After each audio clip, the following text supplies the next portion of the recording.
প্রিয় দর্শক শ্রোতা বন্ধুরা, অডিও আর্টের আজকের আয়োজনে আপনাদেরকে আমরা শোনাব পৃথিবী বিখ্যাত বই জর্জ অরওয়েলের অ্যানিম্যাল ফার্ম এর চতুর্থ পর্ব। বইটি আমাদের জন্য বাংলা ভাষায় রূপান্তর করেছেন সুরাইয়া আখতার জাহান। বইটি প্রকাশ করেছে সেবা প্রকাশনী। তো বন্ধুরা, চলুন শোনা যাক অ্যানিম্যাল ফার্ম এর চতুর্থ পর্ব। শীতকালটা দুর্যোগ বয়ে নিয়ে এলো। তুষার ঝড় আর শিলাবৃষ্টি চলল ফেব্রুয়ারির শেষ পর্যন্ত। নতুন করে উইন্ডমিলের কাজ শুরু করল জন্তুরা। এজন্য কঠোর পরিশ্রম করছে সবাই। তারা জানে বাইরের পৃথিবীর হিংসুটে মানুষগুলো তাদের কার্যকলাপ উদ্গ্রীব হয়ে দেখছে। ব্যর্থ হলে তাদের কাছে মুখ দেখানোর জো থাকবে না। মানুষের বিশ্বাস স্নোবল উইন্ডমিল ধ্বংস করেনি, উইন্ডমিল ধসেছে ঝড়ে। কারণ দেয়ালটার গাঁথুনি যথেষ্ট মজবুত ছিল না। জন্তুরা বিশ্বাস করল না সে কথা। তবুও এবার দেয়ালটা আগের 18 ইঞ্চির বদলে 3 ফুট পুরু করে গাঁথা হলো। তার মানে আগের চেয়ে দ্বিগুণ পাথরের প্রয়োজন। তুষারে চুনাপাথরের খনি ঢেকে গেল, ফলে কাজ এগোল না। জন্তুরা উৎসাহ হারিয়ে ফেলেছিল। ঠান্ডা ও খিদে তারা ক্লান্ত। শুধু বক্সার ও ক্লোভারের কোনো ক্লান্তি নেই। স্কুয়েলার জন্তুদের উৎসাহ দেওয়ার জন্য মাঝে মাঝে শ্রমের মর্যাদার উপর লম্বা চওড়া বক্তৃতা দিত, কিন্তু জন্তুরা তার বক্তৃতার চেয়ে বরং বক্সার ক্লোভারকে দেখেই বেশি উৎসাহ পেত। জানুয়ারি মাসে খাদ্যাভাব দেখা দিল। দৈনিক খাদ্যের বরাদ্দ কমিয়ে দেওয়া হলো। ঘোষণা করা হলো এরপর থেকে রেশনের বদলে আলু দেয়া হবে। কিন্তু আলু তো ভালো মতো ঢেকে রাখার পরেও পচে গেছে। খুব অল্প সংখ্যকই আছে খাওয়ার যোগ্য। কদিন পর কেবল খড় ও খৈল ছাড়া আর কিছুই রইল না। সবাই বুঝল সামনের দিনগুলো কাটাতে হবে অনাহারে। খাদ্যাভাবের ব্যাপারটা মানুষের কাছ থেকে লুকিয়ে রাখা জরুরি হয়ে পড়ল। এমনিতেই উইন্ডমিলের ব্যাপারটা নিয়ে নানা রকম কেচ্ছা ছড়িয়েছে। গুজব রটেছে জন্তুরা দুর্ভিক্ষ আর রোগে মারা যাচ্ছে, নিজেরা মারামারি করছে, স্বজাতির মাংস খাচ্ছে এবং শিশু হত্যার মতো জঘন্য কাজ করছে। নেপোলিয়ন বোঝে আসল অবস্থার কথা জানাজানি হলে পরিস্থিতি আরও খারাপ হবে। সে বুদ্ধি আঁটল মিস্টার হুইম্পারের মাধ্যমে মানুষের ধারণা বদলে দেয়া হবে। খামারের অন্য জন্তুদের সাথে ভদ্রলোকের কোনো সম্পর্ক নেই। একদিন একদল ভেড়া আইনজীবীর সাথে দেখা করে জানালো খামারে কোনো খাদ্যাভাব নেই। নেপোলিয়নের নির্দেশে আগেই খালি ব্যারেলগুলো বালি দিয়ে ভর্তি করে তার ওপর খানিকটা শস্য ছড়িয়ে রাখা হয়েছিল। মিস্টার হুইম্পার গুদাম পরিদর্শন করে শস্যের ভরা ব্যারেল দেখে বাইরের পৃথিবীকে জানালেন জন্তু খামারে কোনো খাদ্যের অভাব নেই। জানুয়ারির শেষ দিকে খাদ্যাভাব তীব্র হয়ে উঠল। শিগগিরই খাদ্য জোগাড় না হলে জন্তুদের অনাহারে থাকতে হবে। আজকাল আর নেপোলিয়ন জন্তু সমক্ষে আসে না, সময় কাটায় ফার্ম হাউজে। কুকুরগুলো ফার্ম হাউজের চারদিকে ঘুরে ঘুরে পাহারা দেয়। মাঝে মধ্যে অনানুষ্ঠানিকভাবে যখন বাইরে আসে তখন তাকে ঘিরে থাকে কুকুরগুলো। এখন আর রোববারের সভায়ও তাকে দেখা যায় না। সবাই কাজের নির্দেশ নেয় স্কুয়েলারের কাছ থেকে। এক রোববারে স্কুয়েলার ঘোষণা করল এখন থেকে মুরগির ডিম বিক্রি করা হবে। নেপোলিয়ন সপ্তাহে 400 ডিম সরবরাহের চুক্তি করেছে। এই ডিম বিক্রির অর্থে খাদ্য কেনা হবে। ঘোষণা শুনে মুরগিরা বিক্ষোভে ফেটে পড়ল।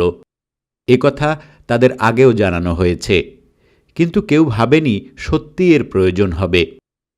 মুরগিরা এ সময়ে আসন্ন বসন্তকালের জন্য বাচ্চা ফোটানোর প্রস্তুতি নিচ্ছিল। এ সময় ডিম বিক্রি মুরগি হত্যার শামিল। তারা এ সিদ্ধান্তের প্রতিবাদ করল।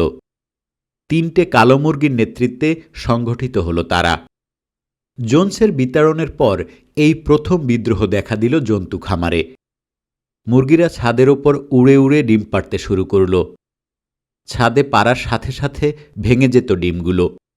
বিদ্রোহী মুরগিদের শায়েস্তা করার জন্য ঘোষণা করল নেপোলিয়ন, এখন থেকে মুরগিদের খাবার বন্ধ। কেউ যদি তাদের খেতে দেয় তবে তার শাস্তি হবে মৃত্যুদণ্ড। এই আদেশ যথাযথভাবে পালিত হচ্ছে কিনা কুকুরেরা সেদিকে লক্ষ্য রাখল। 5 দিন অনাহারে থাকার পর মুরগিরে নতি স্বীকার করল। এরই মধ্যে মারা গেল 9টি মুরগি। মৃতদেহগুলো পুঁতে ফেলা হলো বাগানের ধারে। সবাই জানল রোগে ভুগে মারা গেছে মুরগিগুলো। মিস্টার হুইম্পার এসবের কিছুই জানলেন না। কেবল চুক্তি অনুযায়ী সপ্তাহে 400 ডিমের চালান গ্রহণ করলেন। এর মধ্যে স্নোবলের আর কোনো খবর মেলেনি। শোনা যায় সে আশপাশের কোনো খামারেই আত্মগোপন করে আছে। অ্যানিম্যাল ফার্মের সঙ্গে মানুষের সম্পর্কের ধীরে ধীরে উন্নতি হচ্ছে। নেপোলিয়ন সিদ্ধান্ত নিয়েছে খামারের প্রায় 10 বছরের পুরনো বীজ গাছের গুঁড়িটা বিক্রি করে দেবে। ফ্রেডরিক ও পিলকিংটন দুজনেই কেনার আগ্রহ দেখালেন। ফ্রেডরিকের সাথে রফায় পৌঁছালে শোনা যায় স্নোবল আত্মগোপন করেছে ফক্সউডে, আর পিলকিংটনের সাথে আলাপ করলে জানা যায় স্নোবল আশ্রয় নিয়েছে পিন্সফিল্ড ফার্মে। বসন্তের শুরুতে একটা আতঙ্কের খবর ছড়িয়ে পড়ল। স্নোবল রোজ রাতে জন্তু খামারে হানা দেয়। জন্তুদের রাতের ঘুম হারাম হয়ে গেল। স্নোবল খাবার চুরি করে, গরুর দুধ দুইয়ে নিয়ে যায়, ডিম ভেঙে রাখে, বীজতলা, এমনকি গাছের ফসলও নষ্ট করে। কোথাও কোনো গোলমাল হলে নিশ্চিতভাবে ধরা হয় এটা স্নোবলের কাজ। যদি জানালার কাঁচ ভাঙা বা নালাগুলো বুজে যায়, তবে বোঝা যায় স্নোবল এসেছিল রাতের বেলা। একদিন গুদামঘরের চাবি হারিয়ে গেল। সবাই ধরে নিল স্নোবল নির্ঘাত কুয়োয় ফেলে দিয়েছে চাবিটা। অনেক খোঁজাখুঁজির পর তা পাওয়া গেল বস্তার নিচে, কিন্তু তাতে কারোর বিশ্বাস টলল না। শীতকালে বুনো ইঁদুরের উপদ্রব বেড়ে গেল। সবাই বলল স্নোবলের সাথে ইঁদুরের গোপন যোগাযোগ রয়েছে। এরকম উৎপাত কিছুদিন চলার পর তদন্তের নির্দেশ দিল নেপোলিয়ন। কুকুরের শোভাযাত্রা সহকারে খামার পরিদর্শনে বের হল সে।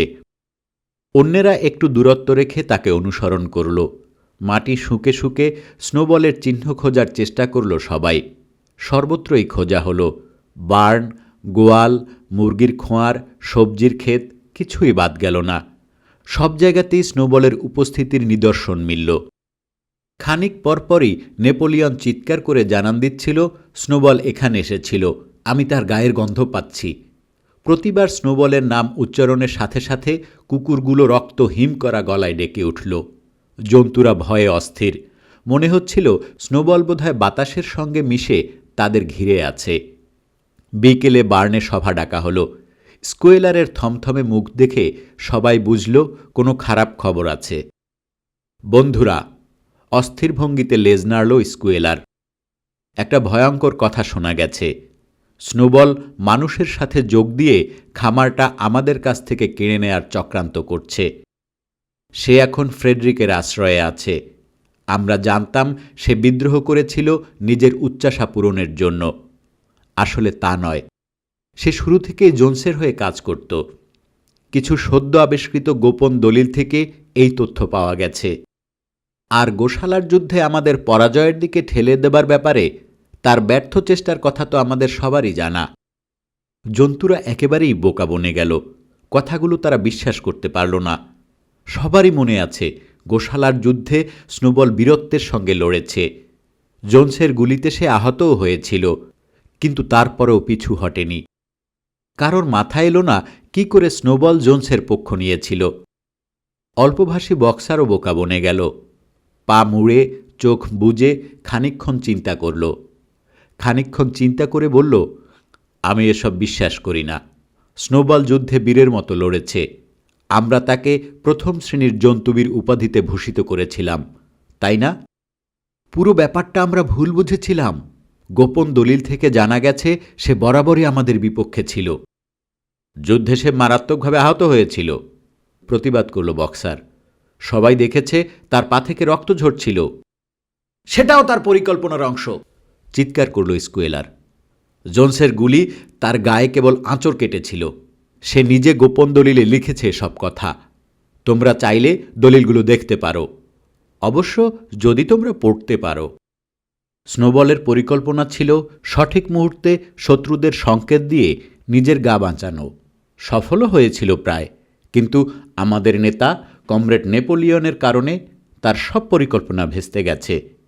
সবার নিশ্চয়ই মনে আছে জোন্সের দলবল উঠানে ঢুকে পড়তেই স্নোবল উল্টো দিকে দৌড় দিয়েছিল এবং অনেকেই তাকে অনুসরণ করেছিল। সবাই আতঙ্কিত হয়ে পড়েছিল, মনে হচ্ছিল পরাজয় নিশ্চিত।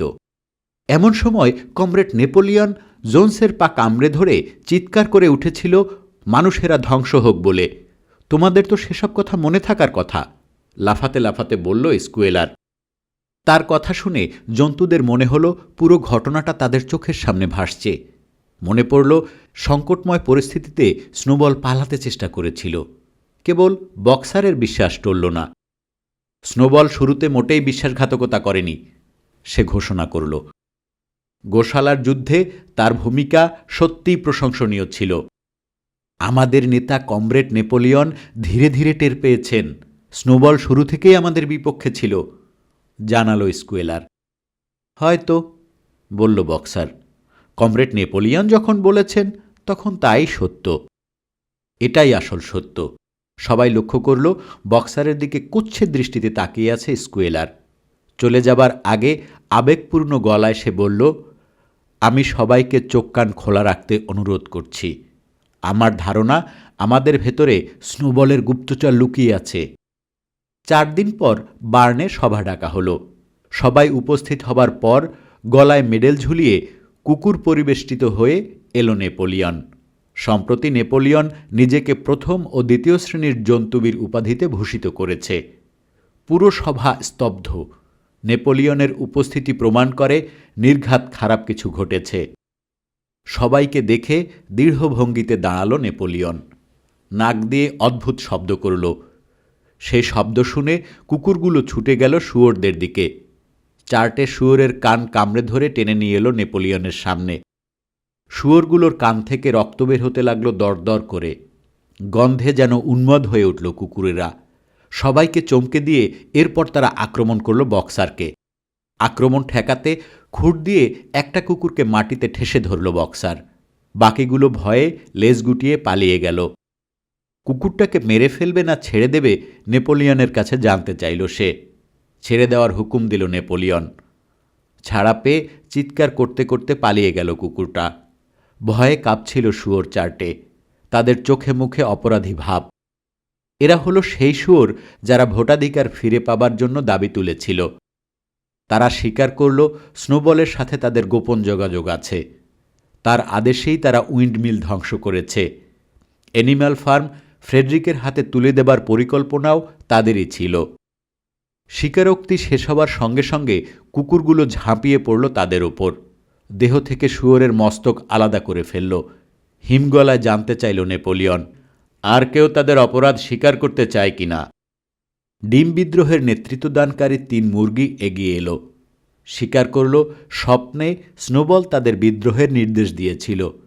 শুয়োরদের মতো একই পরিণতি হলো তাদেরও। এরপর এগিয়ে এলো হাঁসের দল। তারা খাবার চুরি করেছিল। একটা ভেড়া স্বীকার করল সে খাবার পানিতে প্রস্রাব করেছিল। আরও জানালো স্নোবলের প্ররোচনায় তারা নেপোলিয়নের অনুগত এক বৃদ্ধ ছাগলকে পুড়িয়ে মেরেছে। একের পর এক অপরাধ স্বীকার ও বিচারের পালা চলল। নেপোলিয়নের পায়ের কাছে জমিয়ে উঠল মৃতদেহের স্তূপ। রক্তের গন্ধে বাতাস ভারী হয়ে উঠল। বিচার শেষ হল। শুয়োর আর কুকুর ছাড়া সবাই ধীরে ধীরে সভাস্থল ত্যাগ করল। সবার মন বিষণ্ণ, বিধ্বস্ত। জানে না কিসে তারা বেশি মর্মাহত, জন্তুদের বিশ্বাসঘাতকতায় নাকি তাদের এই নৃশংস হত্যাকাণ্ডে। আগের দিনগুলোতেও রক্তপাতে তারা বিষণ্ণ হয়ে উঠত, কিন্তু আজ নিজেদের মাঝে ঘটে যাওয়া রক্তপাতের ঘটনায় তারা আহত হয়েছে অনেক বেশি। জন্তুরা উইন্ডমিলের গোড়ায় একে অপরের গা ঘেঁষে বসে পড়ল, যেন উষ্ণতার সন্ধান করছে। ক্লোভার, বক্সার, মুরিয়েল, বেঞ্জামিন, হাঁস, মুরগি সবাই, কেবল বেড়াল নেই। সভা শুরু হওয়ার পর থেকে তাকে আর দেখা যায়নি। সবাই স্তব্ধ, কেবল বক্সারই স্বাভাবিক। সে উদ্দেশ্যহীনভাবে এদিকে সেদিকে তাকাচ্ছিল, লেজ নাড়িয়ে কিছু বলার চেষ্টা করল। আমার কিছু বিশ্বাস হচ্ছে না, কোথাও কোনো গোলমাল আছে। বেশি কাজ করলেই সব ঠিক হয়ে যাবে। কাল থেকে আমি পুরো 1 ঘন্টা আগে উঠে কাজ শুরু করব। পরদিন একাই বিশাল 2 খণ্ড চুনাপাথর গুঁড়ো করল। রাত নামার আগেই পাথরের টুকরোগুলো এনে জড়ো করল টিলার গোড়ায়। টিলার গোড়া থেকে পুরো খামারটা দেখা যায়। বিস্তৃত ফসলের ক্ষেত চলে গেছে বড় রাস্তা পর্যন্ত। ঘেঁষো মাঠ, পানির চৌবাচ্চা, ফসলের ক্ষেত, কচি সবুজ গম জন্মেছে সেখানে। ফার্ম হাউসের লাল টালির ছাদ, চিমনির কুণ্ডলি পাকানো ধোঁয়া। বসন্তের সুন্দর বিকেল। ঘাস আর ঝোপগুলো বিকেলের সোনা রোদে ঝলমল করছে। সবিস্ময়ে জন্তুরা উপলব্ধি করল এই খামারটা তাদের, একেবারেই তাদের নিজস্ব সম্পত্তি, তাদের ভালোবাসার পুণ্যভূমি। ক্লোভারের চোখ দুটো জলে ভরে এলো। যদি বলতে পারত তবে সে বলতো এর জন্য তারা মানুষের বিরুদ্ধে বিদ্রোহ করেনি। বুড়ো মেজরের সে রাতের স্বপ্নে এরকম নৃশংস রক্তপাতের কথা ছিল না। তার আঁকা সোনালী ভবিষ্যৎ পরিকল্পনায় ছিল খিদে ও কষ্টমুক্ত জন্তু জগতের স্বপ্ন, যেখানে সবাই সমান, সবাই সাধ্যমতো পরিশ্রম করবে, সবলেরা দুর্বলদের রক্ষা করবে।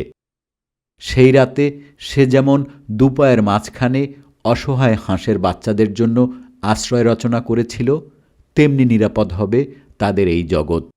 তবে এমন কেন হলো? কেন কেউ মনের কথা মুখ ফুটে বলতে পারে না? হিংস্র কুকুর গর্জায় চারদিকে।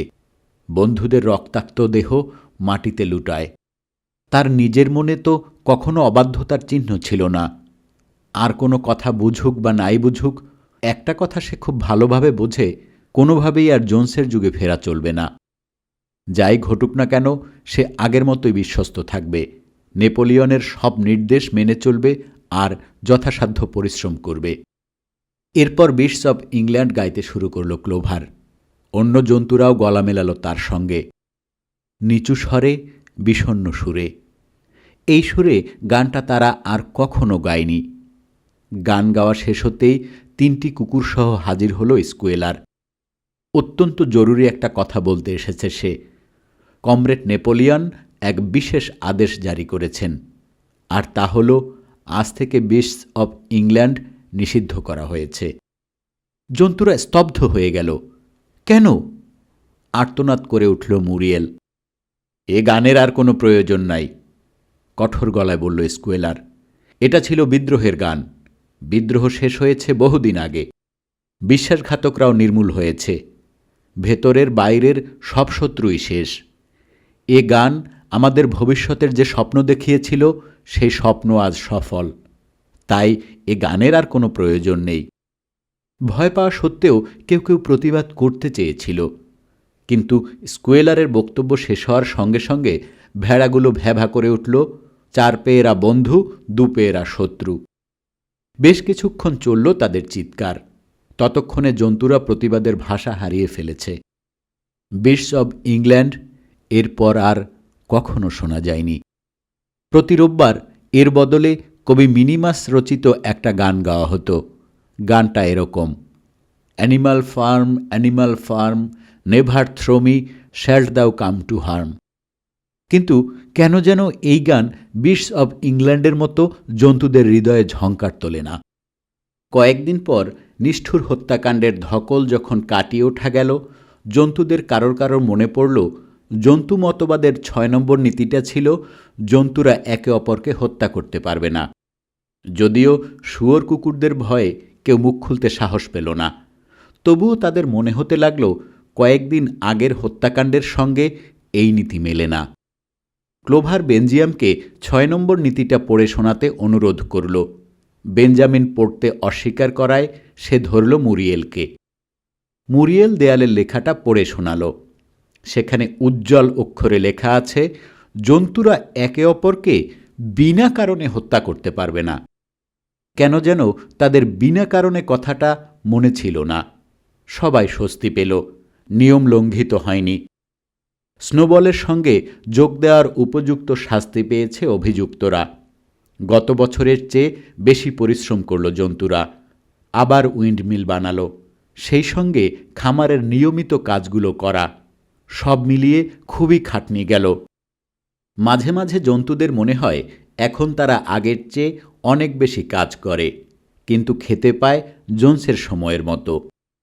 এক রোববার সকালে স্কুয়েলার দুপায়ের মাঝখানে এক কাগজ ধরে রেখে এবছর উৎপাদিত শস্যের হিসাব পড়ে শোনাল।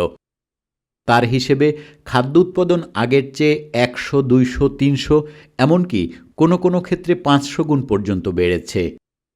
জন্তুদের এই তথ্য অবিশ্বাস করার কোনো কারণ নেই। বিদ্রোহের আগে খামারে কী পরিমাণ ফসল ফলাতো তা তো কারোর মনে নেই। সব রকম কাজের নির্দেশনা দেওয়া হতো স্কুয়েলার কিংবা অন্য কোনো শুয়োরের মাধ্যমে।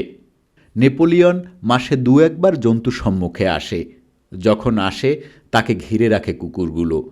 একটা কালো মোরগ সামনে থেকে কক কক কুক কুক শব্দ করে তার আগমনের বার্তা ঘোষণা করে। এখন ফার্ম হাউসেও সে একা এক ঘরে থাকে, একা খায়। সর্বক্ষণ তাকে পাহারা দেয় 2টো কুকুর। দামি বাসনে খায় সে, যেগুলো এতদিন সাজানো ছিল ড্রয়িং রুমের শোকেছে। ঘোষণা করা হয়েছে এখন থেকে নেপোলিয়নের জন্মদিনেও তোপধ্বনি করা হবে। নেপোলিয়নকে এখন আর শুধু নেপোলিয়ন ডাকা হয় না, নামের আগে নেতা, কমরেড যোগ করে আনুষ্ঠানিক ভঙ্গিতে উচ্চারণ করা হয়।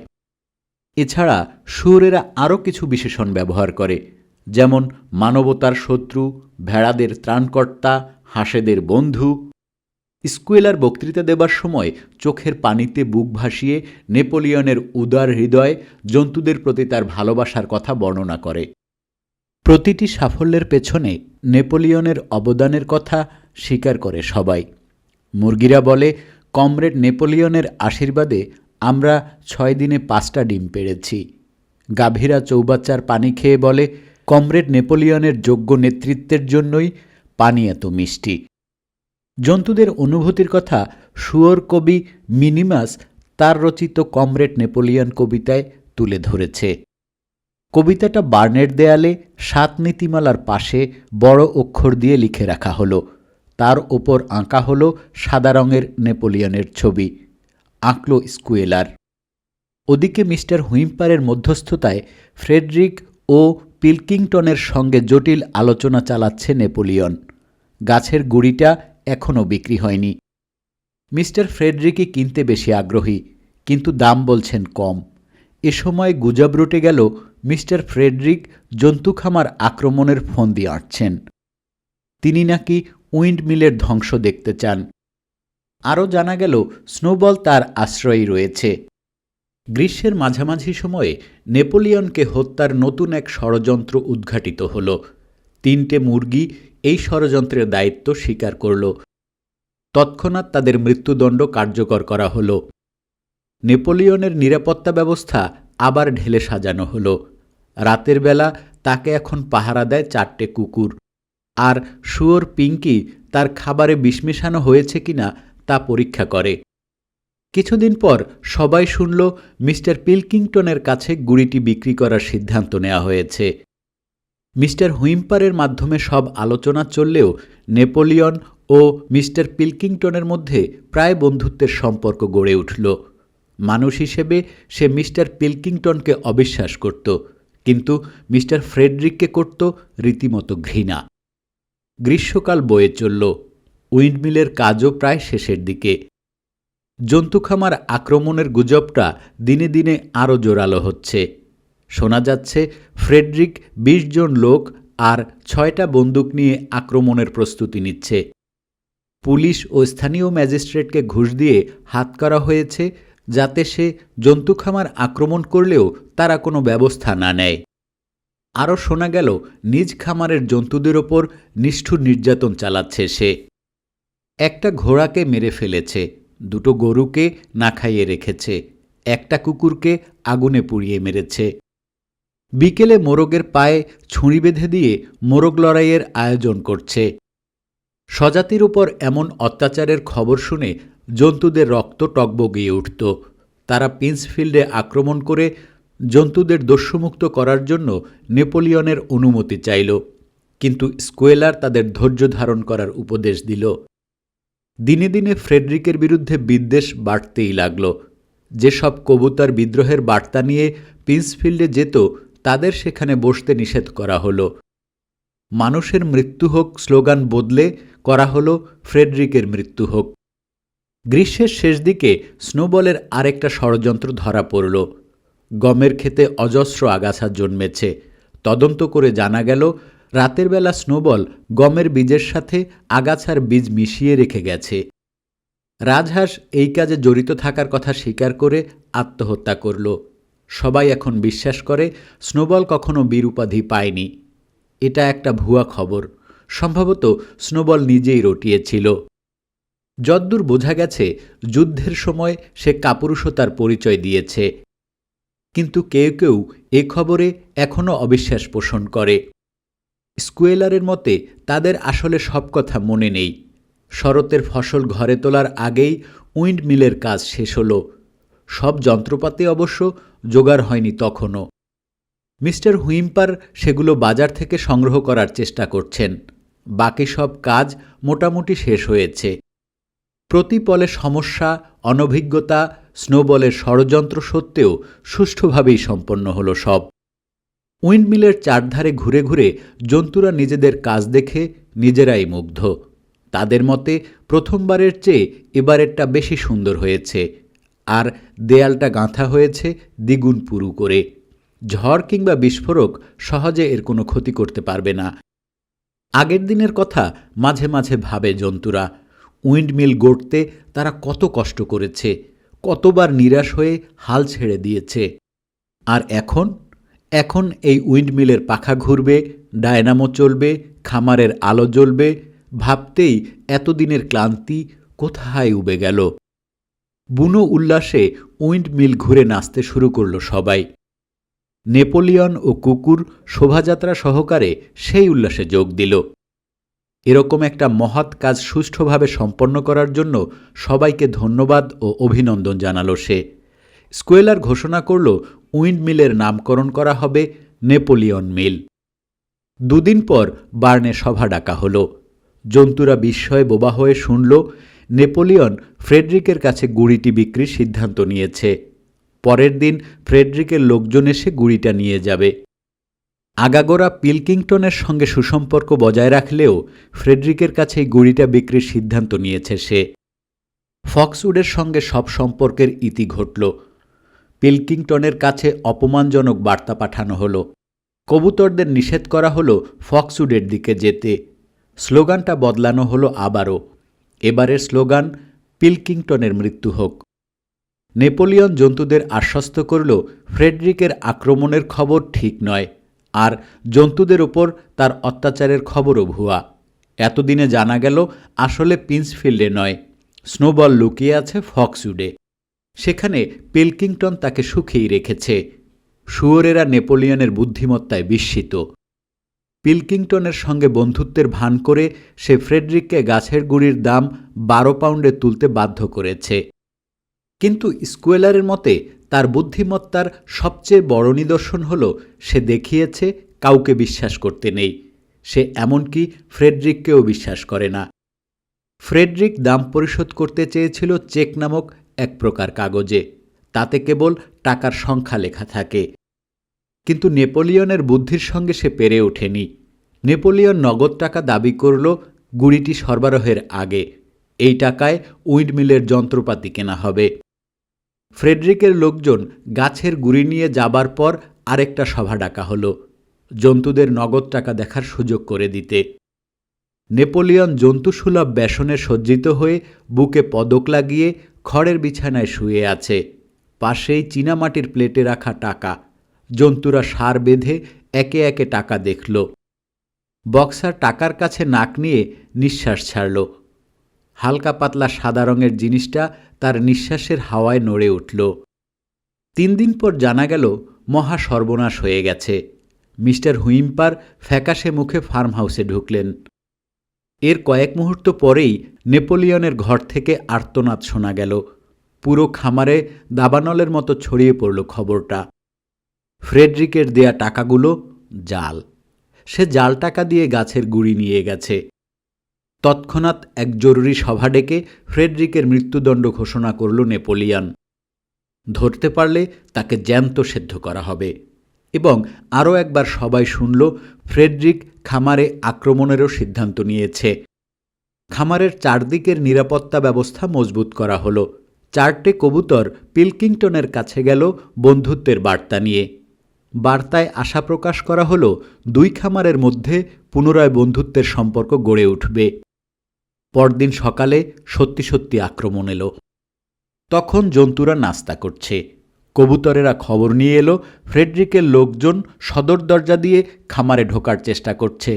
সাহসের সঙ্গে তাদের মোকাবেলা করার জন্য এগিয়ে গেল জন্তুরা। কিন্তু এবার আর গোশালার যুদ্ধের মতো সহজে বিজয় এলো না। সব মিলিয়ে 15 জন লোক, হাতে বন্দুক, খামারের সীমানায় প্রবেশ করা মাত্রই গুলি ছুটতে শুরু করল তারা।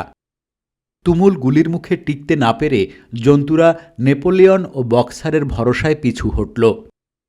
ইতিমধ্যে যারা আহত হয়েছে তারা ফার্ম হাউজের পেছনে আত্মগোপন করল। বিস্তৃত ফসলের ক্ষেত, উইন্ডমিল এখন শত্রুদের দখলে।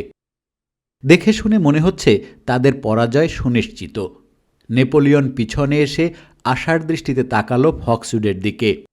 পিলকিংটন যদি সাহায্য নিয়ে এগিয়ে আসে তবে এখনও জয়ের সম্ভাবনা আছে।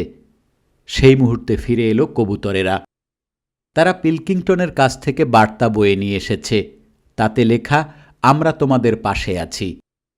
এ সময় ফ্রেডরিকের লোকজন উইন্ডমিল ঘিরে ফেলল। আতঙ্কের ঢেউ বয়ে গেল জন্তুদের মাঝে। ক্রোবার আর হাতুড়ি নিয়ে এলো 2 শত্রু। পিটিয়েই ভাঙবে তারা উইন্ডমিল। অসম্ভব, চিৎকার করে উঠল নেপোলিয়ন। দেয়ালটা খুব মজবুত, এত সহজে ওটা ধ্বংস হবে না। বেঞ্জামিন সতর্ক দৃষ্টিতে লোকগুলোকে লক্ষ্য করছিল। ততক্ষণে তারা ক্রোবার আর হাতুড়ির সাহায্যে উইন্ডমিলের ভিতে একটা গর্ত তৈরি করে ফেলেছে। বাতাসে কিসের যেন গন্ধ পেয়ে মাথা নাড়ল বেঞ্জামিন। যা ভেবেছিলাম, বলল সে। বুঝতে পারছ কি করছে ওরা? ওই গর্তে এবার বারুদ ভরা হবে। আতঙ্কে স্থির হয়ে আছে জন্তুরা। এ পরিস্থিতিতে আড়াল থেকে বের হওয়াও বিপজ্জনক। একটু পর লোকগুলো পরিমরি করে ছুট লাগালো। এরপর শোনা গেল প্রচণ্ড বিস্ফোরণের শব্দ। কবুতরগুলো বাতাসে কেঁপে উঠল। নেপোলিয়ন বাদে আর সবাই পেটের ভেতরে মুখ গুঁজে শুয়ে পড়ল। যখন মুখ তুলল দেখল যেখানে উইন্ডমিল ছিল সেখানে এখন কেবলই কালো ধোঁয়ার পর্দা।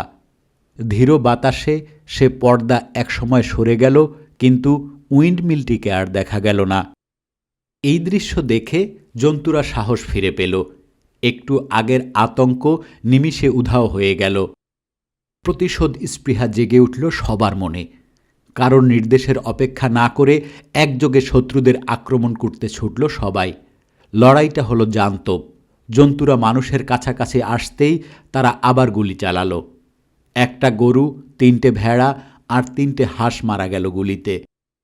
আহত হলো প্রায় সবাই, এমনকি নেপোলিয়ন যে আড়াল থেকে যুদ্ধ পরিচালনা করছিল তারও লেজে গুলি লাগল। অবশ্য মানুষেরাও অক্ষত রইল না। বক্সারের লাথিতে 3 জনের মাথা ফাটল, 1 জনের পেটে গুঁতো মারল গরু। জেসি ও ব্লুবেলের আক্রমণে আরেকজনের প্যান্ট ছিঁড়ল। 9টি কুকুর ঘিরে ধরল মানুষদের। তাদের ভয়ঙ্কর রক্তপিপাসু মূর্তি দেখে ভয় পেয়ে গেল মানুষেরা। ফ্রেডরিক চিৎকার করে সবাইকে নিরাপদ আশ্রয় খুঁজতে বলল। পরমুহূর্তে কাপুরুষের মতো পালাতে শুরু করল তারা। জন্তুরা খামারের সীমানা পর্যন্ত তাদের ধাওয়া করল। পেছন থেকে লাথি মেরে কাঁটা ঝোপের উপর ছুঁড়ে দিল। শেষ পর্যন্ত ব্যথা আর রক্তপাতের মধ্য দিয়ে বিজয় এলো। ধীরে ধীরে স্তিমিত হয়ে এলো সব কোলাহল। ঘাসের ওপর বন্ধুদের মৃতদেহ দেখে চোখে পানি এসে গেল সবার। বিষণ্ণ মনে উইন্ডমিলের পাশে দাঁড়িয়ে রইল সবাই। এত পরিশ্রমে গড়া উইন্ডমিলের কোনো চিহ্নই নেই। এমনকি ভিত পর্যন্ত ধ্বংস হয়ে গেছে। এত কষ্টে চূর্ণ করা পাথরের টুকরোগুলোরও কোনো খোঁজ পাওয়া গেল না। বিস্ফোরণের ধাক্কায় কয়েক গজ দূরে ছড়িয়ে পড়েছে যেসব, সেসব দেখে মনে হচ্ছে এখানে কোনো কালেই উইন্ডমিল ছিলই না। ফার্মে দেখা মিলল স্কুয়েলারের। যুদ্ধের মাঠে তাকে দেখা যায়নি। সে এলো লেজ দুলিয়ে লাফাতে লাফাতে। জন্তুরা শুনল ফার্মের দিক থেকে বন্দুক দাগার শব্দ ভেসে আসছে। বন্দুকের শব্দ কেন? বক্সারের জিজ্ঞাসা। বিজয়ের আনন্দ প্রকাশের জন্য, জবাব দিল স্কুয়েলার। কিসের বিজয়? জিজ্ঞেস করল বক্সার। হাঁটুতে গুলিবিদ্ধ হয়েছে সে। ক্ষত থেকে তখনও রক্ত ঝরছে, খুরের খানিকটা উড়ে গেছে। কিসের বিজয় মানে? আমরা কি খামার শত্রুমুক্ত করিনি? কিন্তু ওরা তো উইন্ডমিলটা গুঁড়িয়ে দিয়ে গেছে। গত 2 বছর অক্লান্ত পরিশ্রম করেছি আমরা ওটা তৈরি করতে। হ্যাঁ, তাতে কি হয়েছে? আবার উইন্ডমিল তৈরি হবে। দরকার হলে 6টা উইন্ডমিল বানাবো। আমরা কত বড় গৌরবের একটা কাজ করেছি। কমরেড নেপোলিয়নের নেতৃত্বে শত্রুর কবল থেকে নিজেদের খামার উদ্ধার করেছি। যোগ্য নেতৃত্বের জন্য কমরেড নেপোলিয়নের প্রতি আমরা কৃতজ্ঞ। তার মানে যা আমাদেরই ছিল তাই আবার আমরা ফিরে পেয়েছি, তাই না? অনিশ্চিত গলা বক্সারের। সে ব্যাপারটা ঠিক বুঝতে পারছে না। এটাই তো বিজয়, উৎফুল্ল স্কুয়েলার। বক্সারের পা ভীষণ ব্যথা করছিল। কল্পনায় নিজেকে নতুন করে উইন্ডমিল গড়তে দেখল সে, কিন্তু বাস্তবে মনে হল তার বয়স হয়েছে। 12 বছরের পুরনো পেশিগুলোতে আর আগের মতো জোর নেই। এরপর আবার সবুজ পতাকা উড়ল, 7 বার তোপধ্বনি করা হল।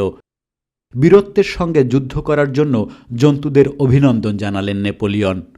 নেপোলিয়নের অভিনন্দন বার্তা শুনে সবার মনে হল তারা সত্যিই বড় রকমের বিজয় অর্জন করেছে। যুদ্ধে নিহত জন্তুদের জন্য গাম্ভীর্যপূর্ণ অন্ত্যেষ্টিক্রিয়ার আয়োজন করা হল। বক্সার ও ক্লোভার মৃতদেহগুলো বয়ে চলল। নেপোলিয়ন রইল শবযাত্রার পুরো ভাগে। পরের 2 দিন চলল বিজয় উৎসব। নাচ, গান, বক্তৃতা, আর্তপধ্বনি। সবাইকে একটা করে আপেল, পাখিদের 2 আউন্স শস্য আর কুকুরদের 3টা করে বিস্কুট দেওয়া হলো এ উপলক্ষে। যুদ্ধের নাম দেওয়া হলো উইন্ডমিলের যুদ্ধ। নেপোলিয়ন নিজেকে সবুজ ফিতে সম্মানে ভূষিত করল। যুদ্ধ জয়ের আনন্দে সবাই ফ্রেডরিকের জাল টাকার শোক ভুলে গেল।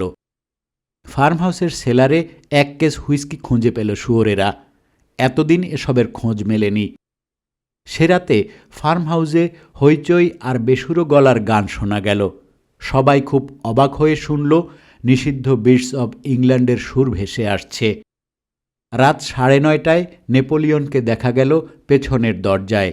উঠোনে তিড়িং বিড়িং নাচ জুড়ে দিয়েছে সে।